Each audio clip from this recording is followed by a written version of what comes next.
파트 1. 켄터키 소년에서 한국 선교사로. 켄터키 소년, 켄터키의 벨 가문. 유진 벨은 1868년 4월 11일 미국 동남부 켄터키주 스코츠 스테이션에서 부부 모두 장로교인인 스코틀랜드계 아버지 윌리엄 헨리 벨과 어머니 프랜시스 베너블 스코트 사이에서 출생했다. 그가 태어난 연도 1868년. 태어난 곳 켄터키주 스코츠 스테이션은 미국 남부인이라는 지역적 정체성, 장로교인이라는 종교적 정체성, 스코틀랜드인이라는 민족적 정체성을 형성한 토양인 만큼 이 시공간에 대한 이해가 이후 그의 생애와 사역의 밑그림을 그리는데 큰 도움이 된다. 탄생한 지 100년도 채 지나지 않은 신생공화국 미국은 노예제 문제, 연방정부와 주정부의 권한에 대한 견해 등을 두고 남과 북으로 나뉘어 의회와 언론을 통해 19세기 초반부터 갈등을 겪었다.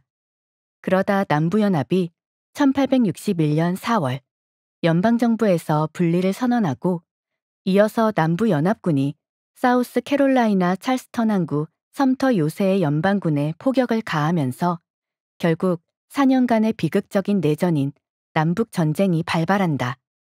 4년간의 피비린내 나는 동족 상잔의 비극은 최종적으로 연방군의 승리로 끝났다. 남부의 흑인 노예는 해방되었고 패배한 남부는 연방에 편입되었다. 미국은 미합중국이라는 이름 그대로 형식상으로는 다시 남부와 북부의 주들이 하나로 통합된 나라가 되었다.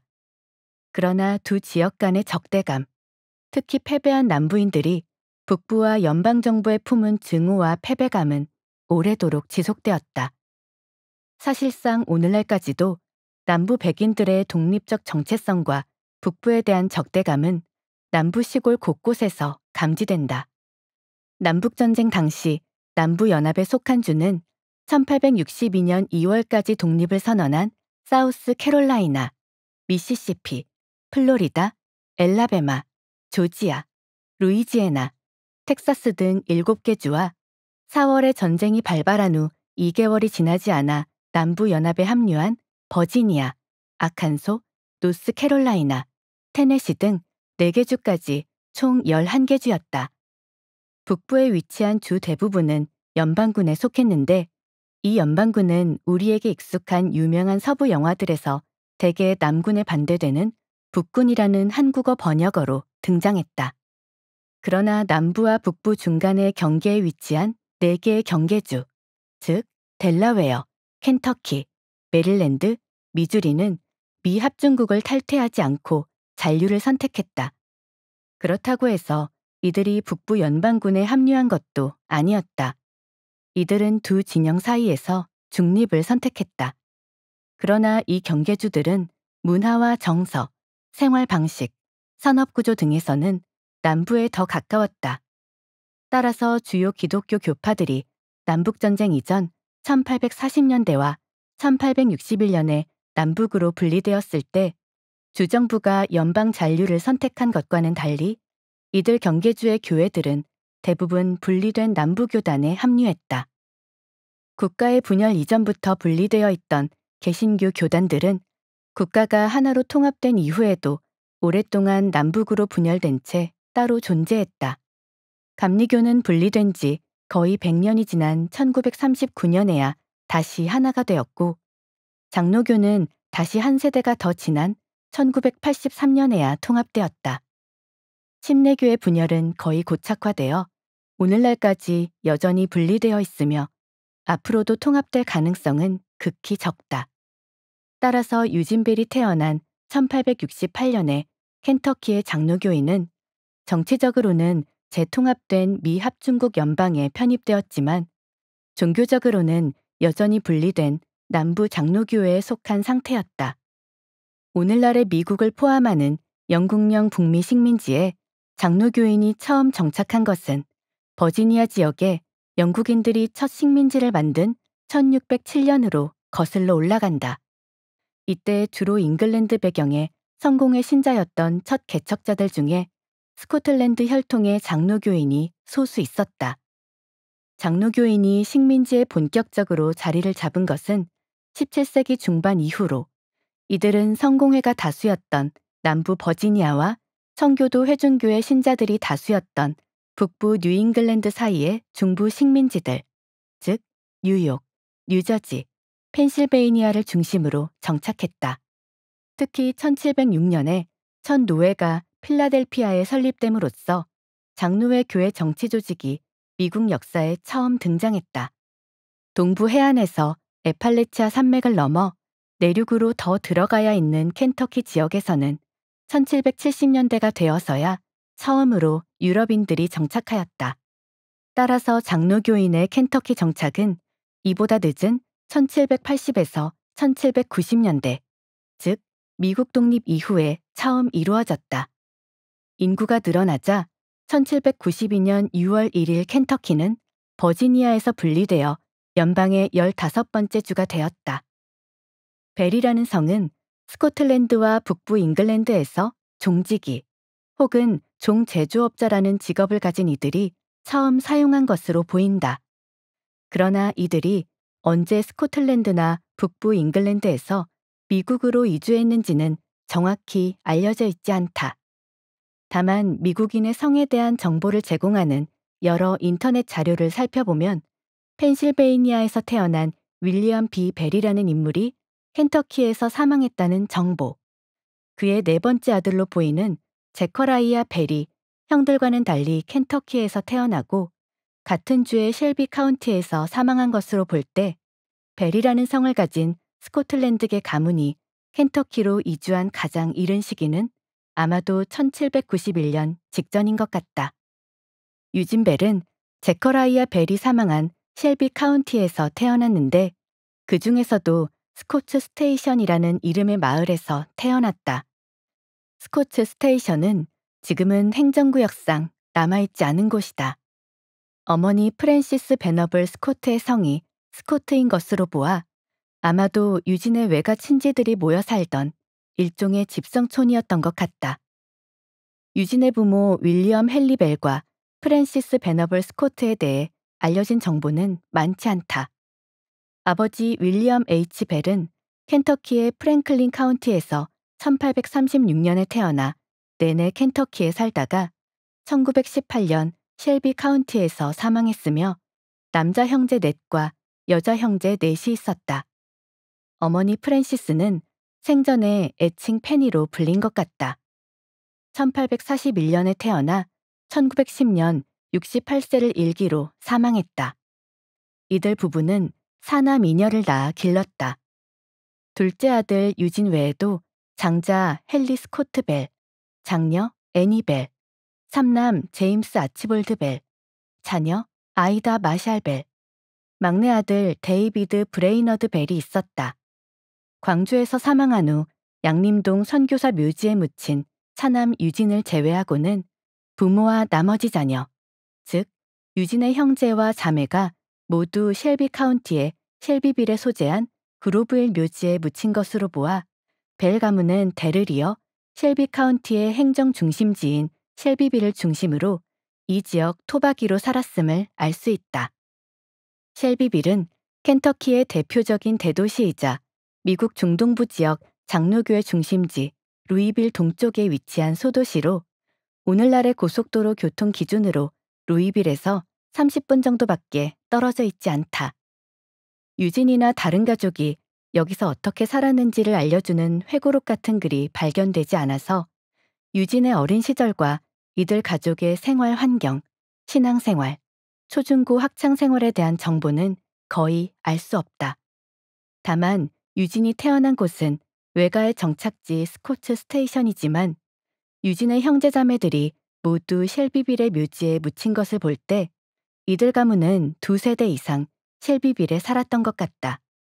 이는 유진과 아내 로티가 한국 선교사로 임명받은 후 한국으로 배를 타러 샌프란시스코로 이동하는 중에 미주리주의 캔자스시티 중앙장로교회에서 목회하던 SM 닐 목사를 반갑게 만났다는 이야기에서 확인할 수 있다. 두 사람은 각각 유진의 어머니에게 전한 편지와 로티의 아빠에게 보낸 편지에서 닐 목사를 만난 이야기를 들려준다. 로티는 아빠에게 다음과 같이 쉘비빌 출신 사람들을 만난 즐거웠던 경험을 전해준다. 닐 박사님은 좋은 교회를 갖고 계시지만 제일교회만큼 좋지는 않아요. 오늘 아침에 기존에 알던 지인분들과 저에 대해 알고 있는 사람들을 많이 만났어요. 갈라틴 출신의 번팅 부인과 박사님, 프레드릭스버그 출신의 헨리 부인, 쉘비빌 출신 헤나 씨 등이에요. 그리고 오후에는 우리 두 사람이 상당히 지쳐서 피곤해질 때까지 애니의 친구인 루이스 자매가 우드레이크에서 왔고, 윌리 마틴이 피터스버그에서 왔고, 또 쉘비빌 사람들도 이후에 좀 더 왔어요. 그렇지만 밤에 편안히 쉬면 모두가 괜찮아질 거예요. 쉘비빌 제일장로교회는 1807년에 처음 아치볼드 카메론 목사의 인도로 예배를 드린 후 닐 목사가 1875년부터 1888년까지 목회한 교회다. 즉, 닐 목사는 유진 벨이 7세 되던 해부터 대학에 입학하기 1년 전인 20세 때까지 아마도 가족 전체가 다닌 교회의 담임 목사였던 것 같다. 유진이 초중고교 시절 내내 다닌 교회의 목사였던 만큼 유진의 신앙 성장과 목회자 및 선교사로서의 헌신에 큰 영향을 끼친 인물이었을 가능성이 크다. 이러한 이유로 한국 선교사로 떠나던 길에 벨 부부는 영적 스승으로 여겼던 그에게 찾아가 기도와 조언을 구하기도 했다. 쉘비빌은 유진 벨과 그 가문이 대대로 뿌리내리고 자란 고향이기에 이 지역 출신을 외부에서 만나는 것만으로도 마치 가족을 만난 듯한 애정을 느꼈던 것 같다. 또한 두 사람을 모두 알고 있는 지인들이 적지 않은 것으로 보아 유진과 로티 두 사람은 켄터키의 서로 멀지 않은 시공간에서 공통의 문화, 신앙, 관습, 교회, 학교, 사람들 등 서로 많은 것을 공유하며 자랐지 싶다. 학창시절, 대학 및 신학교. 장로교 가정에서 자라며 유년기와 청소년 시절을 쉘비빌의 학교에서 보냈을 것으로 추측되는 벨이 택한 대학은 같은 켄터키주에 소재한 센트럴 대학이었다. 쉘비빌에서 동남쪽으로 약 120km 떨어진 리치먼드에 있는 센트럴 대학은 1874년 9월 22일에 설립되었다. 원래 켄터키의 장로교인들은 장로교 배경의 학생들을 위해 1819년부터 댄빌의 센터 칼리지를 설립해 운영하고 있었다. 그러나 1861년 남북전쟁이 발발한 후 경계주에 속해 중립을 지키던 켄터키의 장로교회들도 1867년 남장로교회와 북장로교회로 결국 분열되었다. 교단 분열 후 남북의 두 교단 모두 댄빌 소재 센터 칼리지의 소유권을 주장했는데 재판에서 연방법원은 북부교회에 이 학교를 유지할 권리가 있다는 결정을 내렸다. 그러자 남장로교회에 속하기로 결정한 장로교인들이 센트럴 대학 동문연합이라는 동문회를 조직하고 자신의 자녀들이 다닐 대학을 따로 설립하는데 그 학교의 이름이 센트럴 대학이었다. 첫 학기 등록 학생 수는 224명이었다. 그러나 태동기에 심각한 재정 문제를 안고 있었고 심지어 20세기에 들어서도 그 문제가 해결되지 않자 센트럴 대학은 20세기가 시작된 두 번째 해인 1901년에 센터 칼리지와 통합하여 켄터키 센트럴 대학이라는 이름을 사용하다가 1918년에 다시 센터 칼리지라는 원래 이름으로 복귀하게 된다. 설립 15년 차가 된 1889년부터 센트럴 대학에서 유진 벨은 인문학과 기초과학을 두루 공부했다. 1890에서 1892년도 학교 카탈로그에 의하면 이 학교에는 리치먼드에 소재한 철학문화과학대학, 루이빌의 캠퍼스가 있던 의과병원대학, 역시 루이빌에 있던 루이빌 치과대학의 세 학부가 있었다. 벨은 철학문학과학대학 소속이었다. 그는 1889년에 화학상을 받았다. 이 해에 그가 이수한 과목은 천문학, 윤리학, 변증학, 그리스어, 라틴어, 정치 경제학, 심리학, 수사학이었다. 1891년 졸업식에서 그는 최우등으로 학사 학위를 받았으며 놀랍게도 그 해에 이 대학의 철학문학과학대학 수학 및 영어 겸임교수 명단에 올라 있었다. 이런 몇 가지 정보를 종합해 볼 때 당시 벨은 센트럴 대학에서 가장 공부를 잘하는 우등생이자 교수진 및 경연진 등 학교 운영에 관여한 관계자들의 기대와 총애를 받은 전도 유망한 학생이었던 것 같다. 대학을 졸업하고 얼마간 학교에서 겸임으로 학생들을 가르치는 동안 벨은 대학에서 임시로 운영되던 신학과정에 등록해 신학을 공부했다. 당시 남장로교회의 켄터키 대회는 미주리의 세인트 루이스, 테네시의 내슈빌, 켄터키의 루이빌 등 미국 중동부 지역에 남장로교 교단 신학교를 새로 설립하려는 계획을 갖고 있었다. 그러나 이 계획이 재정 및 여러 다른 이유로 잠시 보류됨에 따라 임시로 센트럴 대학의 신학과정이 개설되었다. 벨은 여기서 1년간 신학을 공부했는데 당시 성경 및 임시 신학 수업 과정에서 성경 및 기독교 변증을 가르친 교수가 토머스 드와이트 위더스푼이었다. 엘라베마에서 태어나 미시시피 대학과 컬럼비아 신학교에서 교육을 받은 위더스푼은 미시시피의 옥스퍼드에서 목회하다가 남북전쟁이 발발하자 남군에 들어가 군목으로 일했다. 전후에는 테네시의 멤피스, 버지니아 크리스천버그에서 목회했고 버지니아 대학 교목으로도 봉사했으며 이어서 버지니아의 피터스버그에서 목회를 했다. 켄터키로 이동한 해는 1882년인데 1891년까지 영향력 있는 루이빌 제일장로교회의 목사로 일했다. 루이빌 제일장로교회에서 사임한 직후 그가 맡은 자리가 센트럴 대학의 신학 교수였다. 대학의 신학 교수직을 맡은 동시에 대학이 위치한 지역인 리치먼드의 제일장로교회 목사로도 일했다. 학교에서는 1년, 리치먼드 제일장로교회에서는 3년간 봉사한 후 1894년부터는 1893년 10월에 신설된 루이빌 장로회 신학교의 설교학 및 목회학 교수로 일하며 1898년 사망할 때까지 재직했다. 1884년에는 남장로교회 총회장으로 선출될 만큼 남부 장로교인들에게는 저명한 인물이었다. 그러나 나중에 유진벨의 장인어른이 되는 이 인물이 루이빌 신학교의 학장이었다는 일부 연구자들의 주장은 사실과 다르다. 그는 설교학과 목회학을 가르친 교수였지만 학장에 오른 적은 없었다. 센트럴 대학에서 예비 신학과정을 이수한 1892년에 벨은 남장로회의 대표 신학교인 버지니아 리치먼드의 유니언 신학교에 진학했다. 예정되었던 중동부 지역 장로회 신학교가 아직 세워지지 않았기 때문이다. 그러나 유니언으로 진학한 지 얼마 지나지 않아 이듬해의 켄터키 루이빌에 신학교가 세워지자 이 학교로 전학한 후 이듬해에 졸업하고 신학사 학위를 받았다. 루이빌 신학교는 1853년부터 댄빌의 센터 칼리지 캠퍼스에서 운영하던 북장로회의 댄빌 신학교와 1901년에 연합하여 남북이 통일된 루이빌 신학교로 재편된다.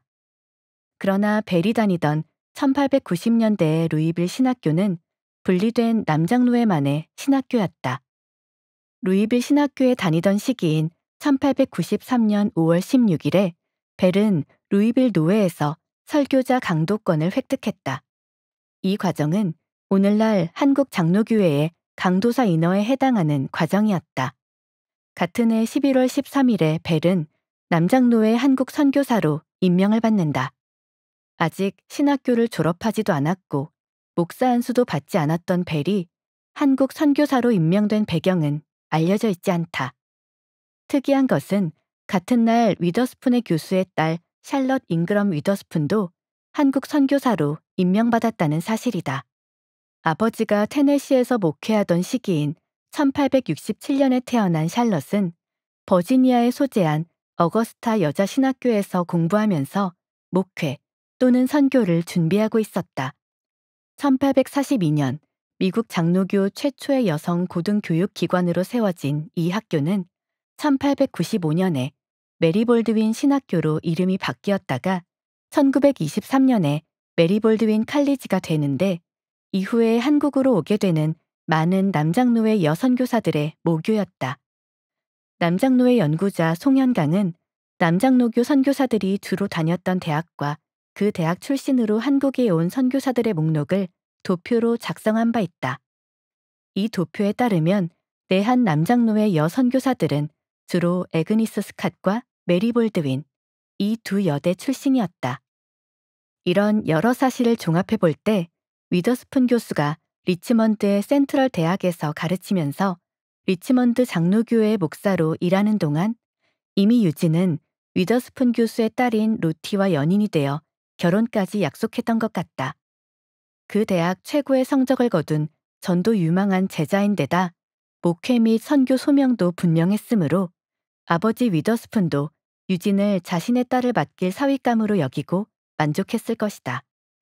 1894년 초에 신학교를 졸업한 유진은 그해 봄 4월 18일에 루이빌 노회에서 목사 안수를 받았다. 이어서 6월 26일 켄터키 리치먼드에서 로티 위더스푼과 결혼식을 올렸다. 신혼을 즐길 여유도 없이 부부는 한국 선교를 준비했다. 그러나 그 해에 한국에서 동학농민혁명이 일어나자 청나라군과 일본군이 한국에 들어와 청일전쟁이 벌어졌다. 이 전쟁의 여파로 북장로교 선교사들과 협의하에 1893년부터 호남 지역을 선교구역으로 배정받아 이 지역을 선교지로 개척하기로 했던 남장로의 한국 선교회 활동에 제약을 받게 됐다. 1894년 5월 전주에 내려가 있던 7인의 개척자 중 2명인 루이스 테이트와 여동생 매티 테이트 선교사도 이 때문에 급히 서울로 철수해야 했다. 그러자 한국이 안전하지 않다고 판단한 남장로의 해외 선교 실행위원회가 벨 부부를 한국 대신 중국으로 보내기로 결정한다.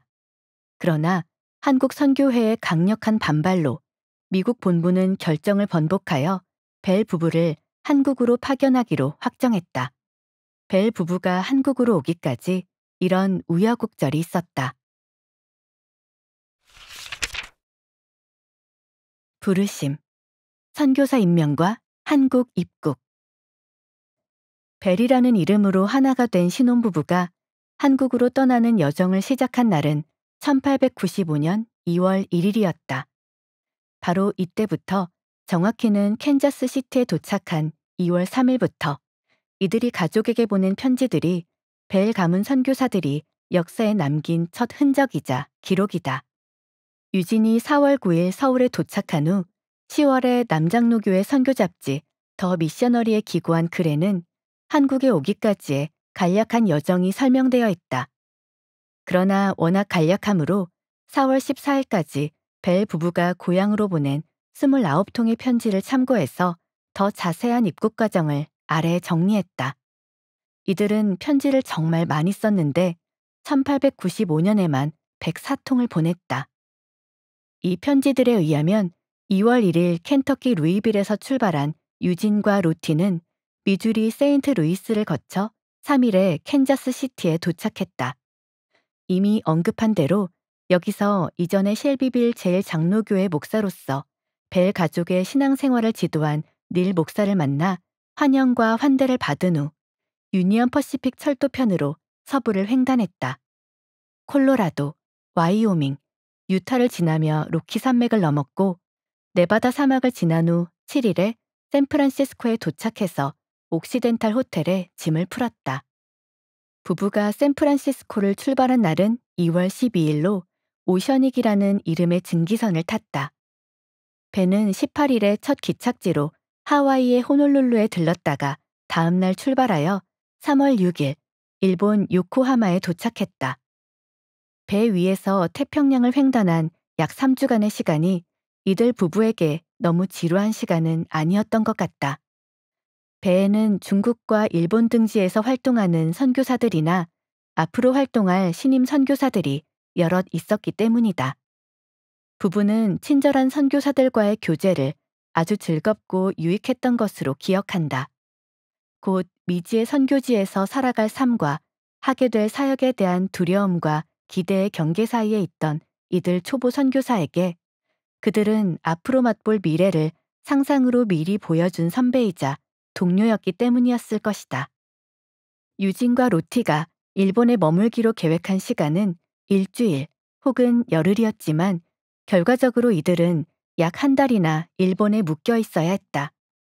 당시 일본과 중국이 전쟁 중이었으므로 정기적으로 한국을 오가던 증기선을 모두 일본 정부가 차출한 상황이었기 때문이다.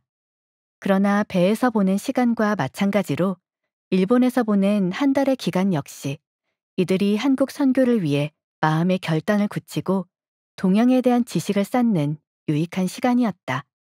특히 부부는 일본에서 활동하던 선교사들의 활동을 관심 있게 지켜보며 이들에게서 많이 배웠다고 회고한다. 특히 유진에게 인상적이었던 인물은 33년이나 일본에서 일하면서 일본 최초의 개신교 교인 및 교회 탄생에 기여한 미국 네덜란드 개혁교회 선교회의 제임스 발라였다.